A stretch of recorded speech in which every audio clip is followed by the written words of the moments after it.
This video is about the Bright Tangerine Misfit Kick matte box, their rotapolar diopter tray, and their EVF mount prototype. The Cinema 5D virtual show is brought to you by B&H, the professional source for all your video needs. CVP, the leading specialist in creative cine, video and photo solutions. Blackmagic Design, creating amazing solutions for film, post-production, and television. SERP, better films. And Fomex, devoted to remarkable light. Welcome everybody to this Cinema 5D virtual show video. Today I'm talking to Rob from Bright Tangerine. How are you, Rob? I'm good, thank you very much. Pleasure to be speaking to you again. Nino, it's been a while since we've seen each other. Hopefully we'll see each other at a trade show, probably next year. I think most of them have been cancelled this year now. So yeah, even IBC is now cancelled, so I'm sure it will be next year. But I'm catching you. Sorry. It's got worrying times, and I just wanted to reach out to everybody and say, if you have been affected, sorry to hear that, and just hopefully everybody's well and keeping safe. There's nothing more to say really. So hopefully we get back to some sort of normality at some point this year. Absolutely, and what we're trying to do here is to give the gear nerds among us some normality to still hear about new stuff as they would usually do during NAB, Cinegear, IVC, and so on. Yeah. All right, so today we're talking about something you have announced a little bit earlier this year, the Misfit Kick matte box. Correct. Can you just explain what it is all about? The Misfit Kick is an adaptation from a remodel from our original Misfit with one or two great new little patented and quirky little things, just to make things a little bit easier for the AC or the DP that's using it. We've got a patented 2 to 3 stage design, so you can go from 2 to 3 stage keyless without taking anything out. You can see that very quickly. I've gone from 2 stage to 3 stage, and what that does, it allows you to take a filter out, put an extra filter in without changing the backs, as you would normally do on, say, on like an LMB25. You'd have to put an extra back on to make it 3 stage. So just making it very quick, very easy for the DP to use it really. So. We've also got a new design for holding filter trays in.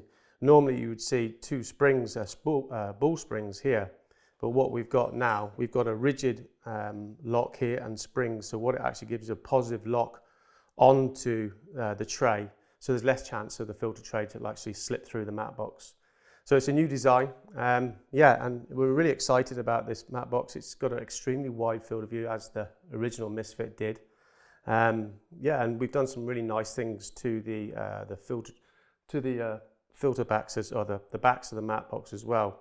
As you can see, there's 4 little cutouts here on each of the backs, which actually increases the field of view by about 25%. And especially with sensors the way they are now, you're going to get that increased field of view on, and it just really helps push the limits of a matte box.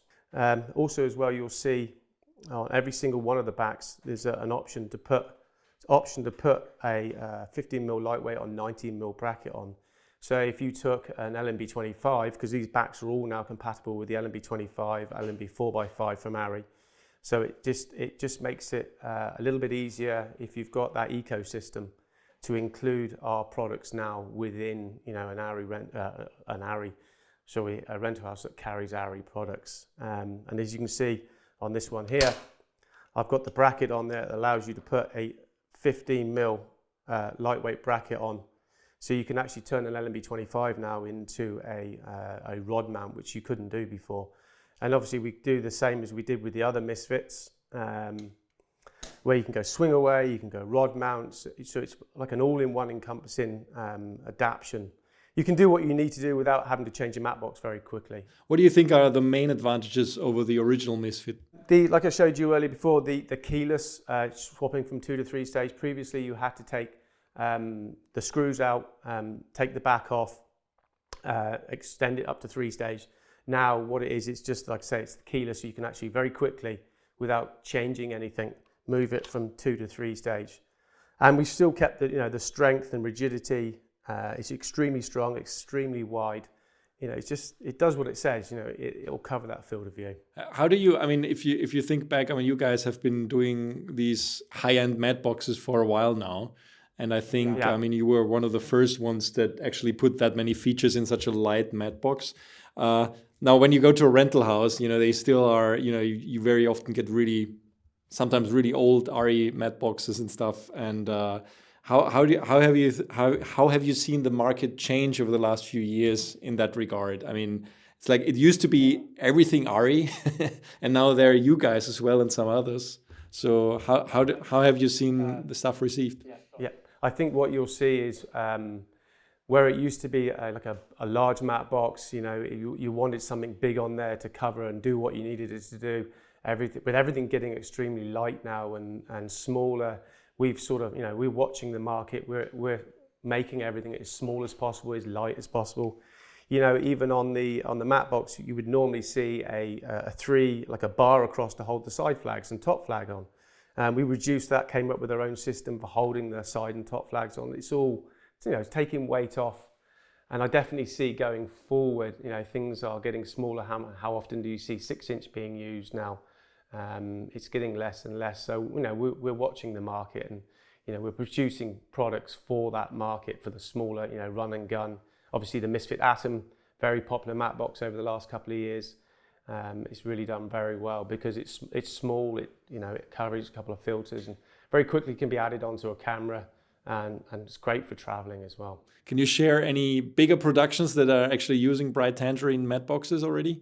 I can't remember off the top of my head any that are being used, but you'll find them now in LA more and more on some of the larger sets. Panavision have bought a lot of matte boxes now, so obviously there's a lot of large productions there where they're using products. So and the larger renter houses in Los Angeles before obviously this whole situation started. Very cool. Actually, I also want to highlight, I think you guys have been quite busy putting out some really interesting content during that whole quarantine phase, right? I mean, I saw a lot of interviews go up. Maybe you can say a little bit about that. Yeah, we did. We've done some interviews in the past, and we used this period obviously to keep our social awareness or what people are aware of us, so they don't forget about us. And we've put some really nice interviews out on the internet during. We've got some more to come as well, actually, some really exciting ones to come over the next couple of months. We're just trying to find this time to keep busy. Obviously, we're not producing as much, but what we have done is our R&D department have been working extremely hard during the shutdown to keep the process going and innovate, and we've got some really cool ideas and some great stuff coming. For this matte box, we have a new rotopolar diopter tray coming. It takes up 2 stages, and we've got a patented compression gear system that collapses, it pushes onto the 138 standalone diopter or polar. And it's a great bit of kit. I mean, it can be turned by finger or it can be turned on a gear. It takes up 2 slots up to a +2 diopter. You can put a rotopolar in of anybody's design up to 138, and you can also put a square 4x565 in. So because we're taking up 2 slots, normally a diopter tray, if you want to put something else in front, you can't. With a polar, if you wanted to put a polar in, it's taking that 2 trays up. It sort of reduces, how many filters you can put in the matte box. So we've given you a second option to put a square 4x565 polar in it as well. Sorry, a square 4x565 filter in as well as the 138 polar. So it's really, and the compression system that the gear works on pushes down on, and there are variances with every manufacturer's 138 mounted polars and diopters.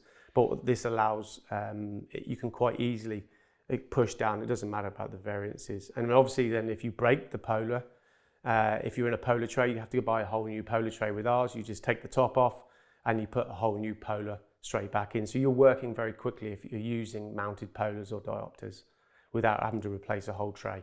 So it's sort of a cost saving and speeding up your workflow a little bit as well. So.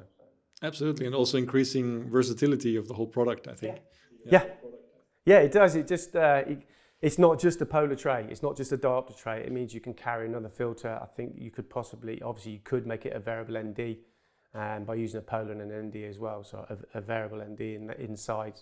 So it's sort of, as you see with all of our products, we're trying to innovate. We spend a lot of time on R&D and a lot of money on R&D for such a You know, we're not the biggest company in the world, we're not the smallest, but you know, we do spend a lot of, I mean, our R&D department is our biggest department within the company. And you can see by some of the products that we bring out.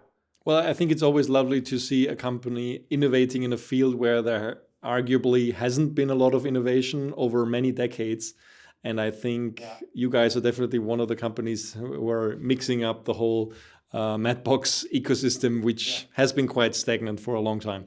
We're trying, and we do have some more things to come on the Mattbox world in the next couple of years as well. So yeah, it's exciting. We're excited. And while we were just talking about other new products as well, we got a new EVF bracket that the guys have been working on very hard in the last couple of months while this lockdown's been going on.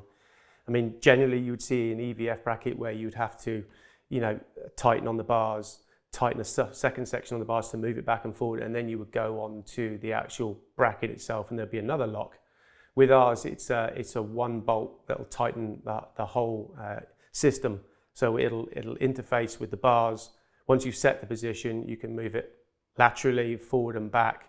And then there's a suspension system that's actually on the bracket itself. So when you undo it, it doesn't flop down, you know, like the Titan arm. You know, it's the same sort of system, different system, but the same sort of design, where you undo something and the first thing it doesn't do is fall on the floor. What it does, it keeps its position. You can manually move it to where you want. And then it's literally one bolt on the side, one screw on the side, tighten that up, and then you've locked all three axes. So it's sort of making it really fast, really quick, really easy. And that's something that's coming out in the next month. It's really exciting, actually. It's just an EVF bracket, but we get excited about these little small things that make a difference to the customers, really. No, absolutely. I mean, the standard EVF brackets on many of those cameras are not very versatile at all. I'm actually looking at a Sony FX9, and you know, I wish it had a different EVF bracket. So, well, maybe we can get an EVF bracket over to have a look at. We've got a couple of prototypes ready, so probably in the next 4 to 6 weeks they'll be ready to for people to come and have a review of. So maybe you could have a review, and you'd be one of the first. So. Definitely, we'd be happy to. So talking about availability, about all the products you just mentioned, what about pricing and availability on those? Rough dollar for a 3-stage setup with a back is about $1,400. And that's quite a bit of it's like a third cheaper than the ARRI similar product. So it is a lot of money to save just for a Mattbox. The EVF bracket, we haven't worked out a price yet. That will come in the next couple of weeks. And the diopter tray, that's also something that you'll get announced when the launch comes in the next couple of weeks. But availability, the Misfit Kick is shipping now, which has been shipping extremely well. Even during the shutdown period, we've been shipping a lot of units. The EVF bracket, we're talking 6 to 8 weeks, maybe a little bit longer. The diopter tray, I think that'll be ready in the next month and a half. Yeah, thank you, Rob. We're actually going to talk in another video because you have so many new products that, you know, we decided to separate it. But thanks everybody for watching. Stay tuned to Cinema 5D for more from our virtual show. And please don't forget to subscribe to our YouTube channel. Thank you.